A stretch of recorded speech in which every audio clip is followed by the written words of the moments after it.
Waraka wa Paulo kwa Warumi mlango wa 9.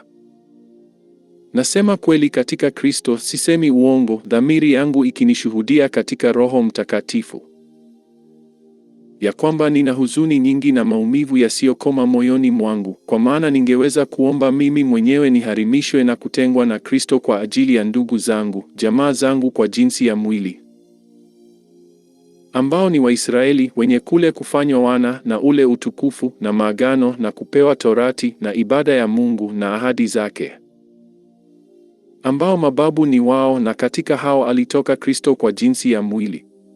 Ndiye aliye juu ya mambo yote, Mungu mwenye kuhimidiwa milele. Amina.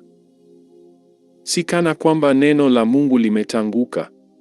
Maana hawawi wote Waisraeli walio wa uzao wa Israeli, wala hawawi wote wana kwa kuwa wazao wa Ibrahimu, bali katika Isaka wazao wako wataitwa. Yaani si watoto wa mwili walio watoto wa Mungu, bali watoto wa ile ahadi wanahesabiwa kuwa wazao.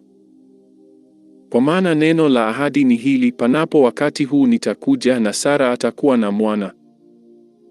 Wala si hivyo tu, lakini Rebeka naye akiisha kuchukua mimba kwa mume mmoja, naye ni Isaka baba yetu. Kwa maana kabla hawajazaliwa wale watoto, wala hawajatenda neno jema wala baya, ili lisimame kusudi la Mungu la kuchagua, si kwa sababu ya matendo, bali kwa sababu ya nia yake aitaye. Aliambiwa hivi, mkubwa atamtumikia mdogo. Kama ilivyoandikwa, nimempenda Yakobo, bali Esau nimemchukia. Tuseme nini basi? Kuna udhalimu kwa Mungu? Hasha!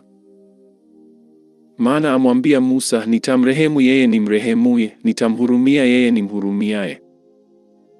Basi kama ni hivyo, si katika uwezo wa yule atakaye, wala wa yule apigaye mbio, bali wa yule arehemuye, yaani Mungu. Kwa maana maandiko yasema juu ya Farao ya kwamba, nilikusimamisha kwa kusudi hili, ili nionyeshe nguvu zangu kwako, jina langu likatangazwe katika nchi yote.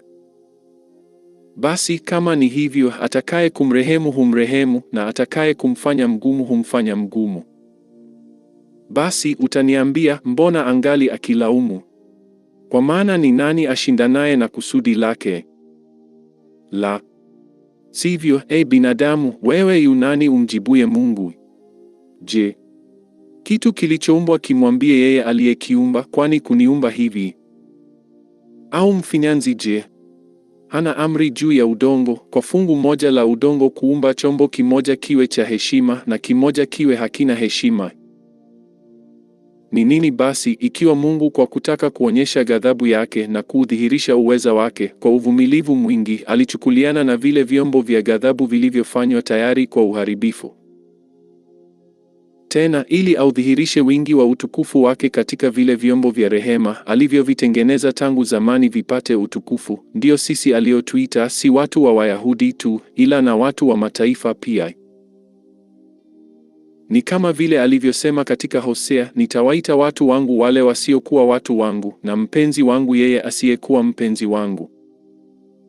Tena itakuwa mahali pale walipoambiwa, ninyi si watu wangu, hapo wataitwa wana wa Mungu aliye hai.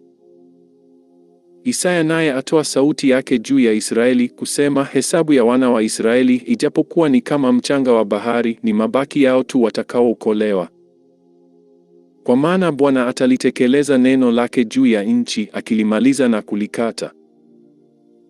Tena kama Isaya alivyotangulia kunena, kama Bwana wa majeshi asingalituachia uzao, tungalikuwa kama Sodoma, tungalifananishwa na Gomora.